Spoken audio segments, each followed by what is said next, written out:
At this point of time, this has to be the most talked about IEM available on sale, at least.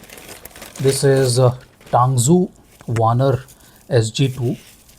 Now, after the success of SG, they came up with the SG2, and this one is supposed to be an upgrade to the first generation. Let's see. That's the invoice. I would like to thank Chotu for ordering this. This one has a 10 mm PU driver, if I'm not wrong, has an impedance of 19 ohm and a sensitivity of 130 dB, is fairly high to be precise. Now he ordered the 4.4 mm version. Let's see what it is actually. It's 4.4. okay, 4.4. There's a lot of hype around this. Blown PL03 Mark II didn't get this kind of attention, to be precise. That was received coldly, but this one has a lot of wind behind, or you can say attention behind it, to be precise, if not hype. There have been some talks about the size of the earpieces, and yes, I can kind of see why. This one is a bit on the chonkier side, definitely chonkier.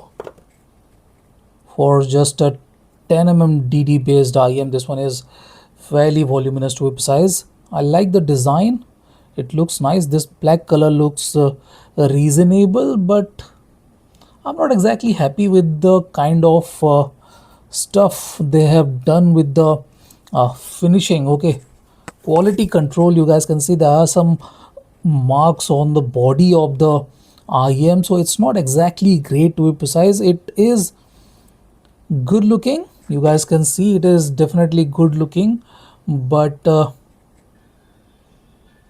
you can definitely see scratches or some marks on the body of the earpieces already, so it is not exactly a great QC. Maybe some glue or something, but it's not exactly a great thing to have stuff like this going on with a new IEM. okay, it's not exactly great. It doesn't leave a very good impression on the buyer, to be precise, but yeah, at $20 or 2000 rupees, as what else can you ask for? Another thing you guys can see is that this is very shallow. This nozzle is very shallow. Let's have a look at the stuff we are getting. There is a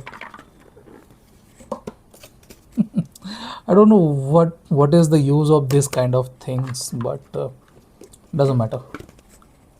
They are offering those kind of things.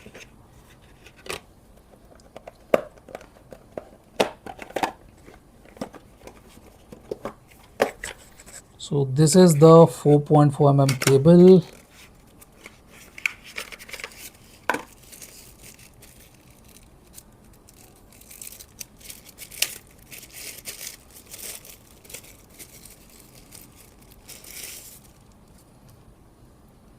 Looks nice, but it's rubber. Okay, let me be very clear about that. This is not the soft kind of rubber, but the bouncy kind of rubber, and yeah, it is fairly bouncy. It is going to be a microphonic cable, to be precise.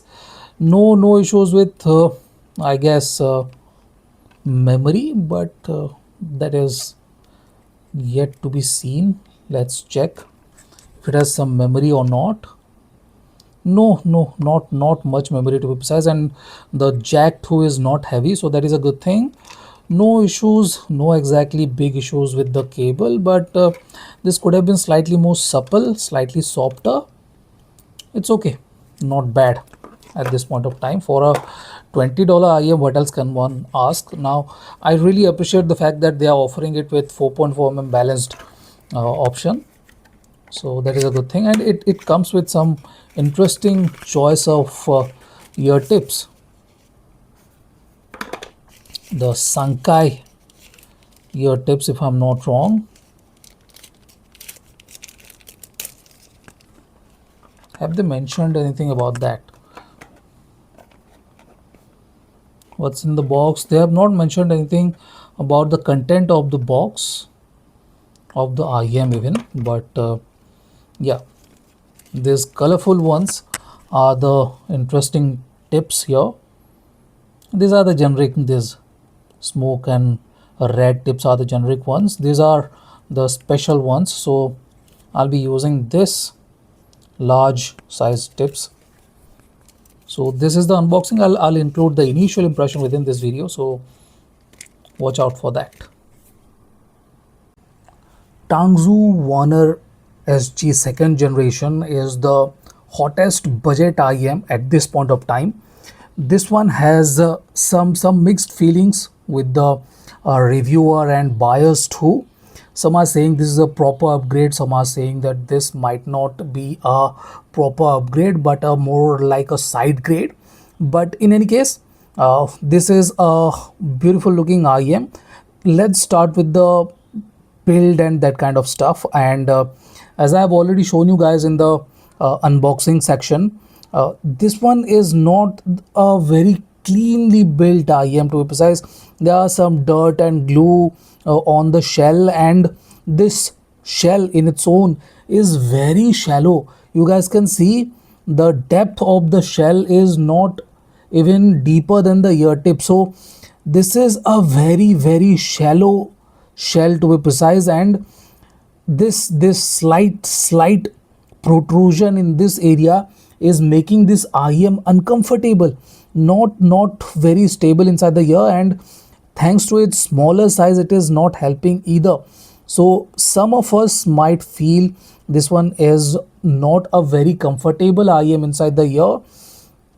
I was kind of struggling with the fit too, but if you get a good fit, okay, if you can get a good fit, this one is a decent upgrade to the Waner SG. I have heard the Waner SG, I had the Waner SG, which was priced at same $22, but this one is not as warm or as smooth as that one. Now the SG was not a bad sounding IEM, but it was lacking the kind of texture and resolution that this one is offering. Let's start with the sound quality. I am liking the way this IEM is presenting the whole spectrum. This one is cleaner, slightly more detailed and more resolving than the original SG.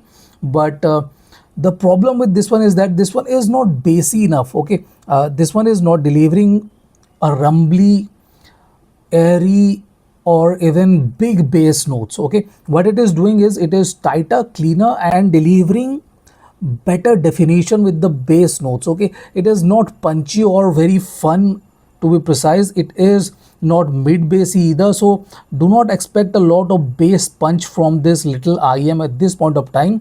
While the original was, the first generation was a bit more warmer, a bit more slower with the decay too. This one is faster with the decay. It has better dynamics and contrast. Yes, it is not going to be boomy or fun or anything, but it is a good clean sounding IEM even in the bass range.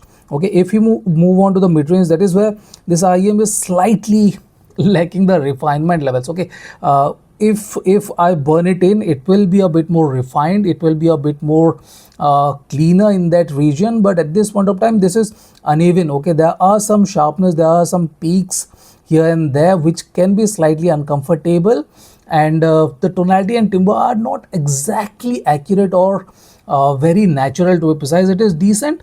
I will not say it is bad or anything, but it is kind of slightly in the metallic side, slightly unnatural side, to be precise. I'm not really enjoying this tonality, but it is not bad. Okay, they are slightly dry, slightly thin. So if you are okay with that kind of presentation, this might be a very good option. But if you are not exactly happy with that kind of presentation, this can sound slightly harsh and slightly fatiguing, to be precise. And the upper mids are slightly energetic, slightly peaky, and can induce a bit of discomfort and fatigue along with the mid-range too. Vocals are decent. If I have to say, vocals are not bad. They have tall notes, but as I said, the body and that kind of stuff are a bit on the leaner side. They are not very natural sounding throughout the spectrum. Treble is okay. Okay, now the good thing is that this one has better agility, better clarity, and better transparency, better air between instruments, better full body clarity with the second gen, but the extension is not exactly great. While the first gen was lacking this kind of clarity altogether, this one is cleaner, clearer in that regard, but it still is not a well extended IEM at this point of time. It is decent. Okay, I should not be complaining, but this is not exactly a great all-round performer. Treble is okay, layering and separation, that kind of stuff are okay. Stage is good too. I'm liking the staging of this IEM too. It does not feel like it is bad or very intimate or anything like that. So it has good height, good width, and decent amount of Z-axis depth. Yes, yes, you cannot compare it with even a $50 IEM that has good Z-axis presence. This can sound slightly flat, but it is not bad at all. Okay, I'm liking the way this IEM is sounding. But if you are looking for a bassy, fun and musically tuned IEM, please do not consider the Waner SG second gen at this point of time. So this is my initial impression of Tangzu Waner SG second gen. Thank you for watching, guys. Have a nice day. Enjoy.